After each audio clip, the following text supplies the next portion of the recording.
जिसके पैर नहीं थे। वो अपने हाथ से ही अपने शिकार को पकड़ लेता था। जितना चाहता था उसका हाथ उतना ही लंबा हो जाता था। इस तरह वो आकाश में उड़ती हुई चिड़ियों को भी अपने हाथों से पकड़ लेता था। अब तो उसके डर से लोगों की आवाजाही बंद हो गई। लोगों की आवाजाही बंद होने की वजह से उसे काफी दिनों से मांस नहीं मिल रहा था। नरभक्षी दानव को इंसानों का मांस बहुत ही प्रिय था। इंसानों के न आने की वजह से वो बहुत दुखी हो चुका था। और एक दिन एक बुढ़िया उस रास्ते से गुजरती है। दानव उसे पकड़ लेता है और जैसे ही उसे खाने की कोशिश करता है तो बुढ़िया कहती है, रुक जाओ, तुम्हारी ये हालत कैसे हुई? अब तुम मरने वाली है। मेरे बारे में जानकर क्या करेगी? मैं काफी दिनों से इसी जगह पर बैठा हूं और शिकार करके अपना पेट भरता हूं। मैं चल नहीं सकता। अगर तुम सही सही बताओगे तो तुम्हें इस दुख भरे जीवन से सदा सदा के लिए मुक्त कर दूंगी और तुम सुखी हो जाओगे।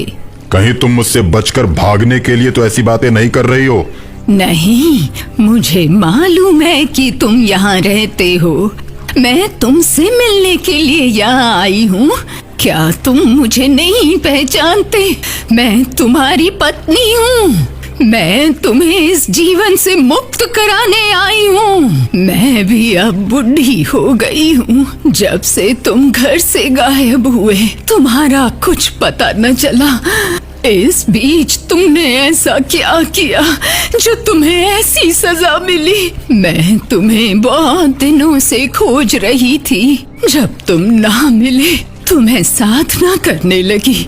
देवीय शक्तियों ने मुझे बताया कि तुम्हारा पति दानव बना जंगलों में कष्ट भोग रहा है। तुमने घर छोड़ने के बाद क्या किया?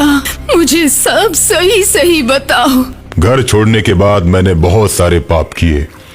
मैं अपनी इच्छा को पूरी करने के लिए लोगों को लूटने लगा और उनको लूटकर मार दिया करता था और उन लोगों के लूटे हुए धन से खूब अय्याशी करता था।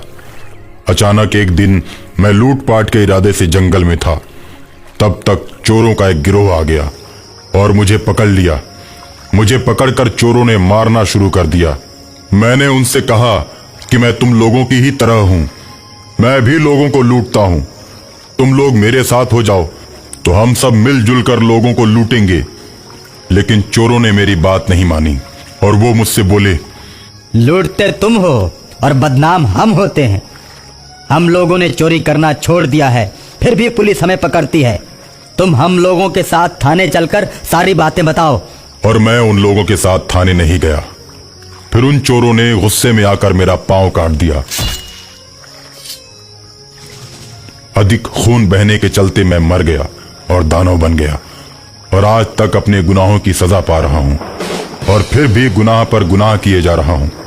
लेकिन क्या करूं, मेरी मजबूरी है। जब भूख लगती है तो किसी न किसी को पकड़कर मुझे खाना ही पड़ता है।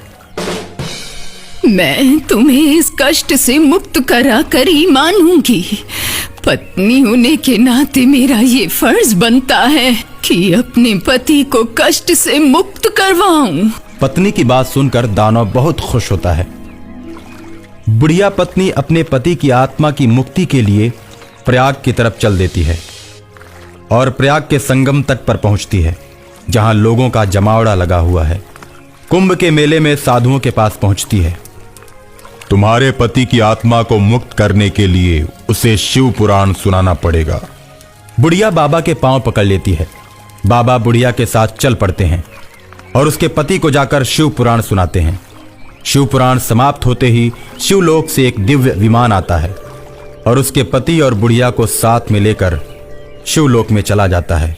और उसके बाद दानव को मुक्ति मिल जाती है और बुढ़िया भी अपनी पत्नी होने का फर्ज अदा करती है और वो जंगल भी हमेशा हमेशा के लिए दानव के प्रकोप से मुक्त हो जाता है।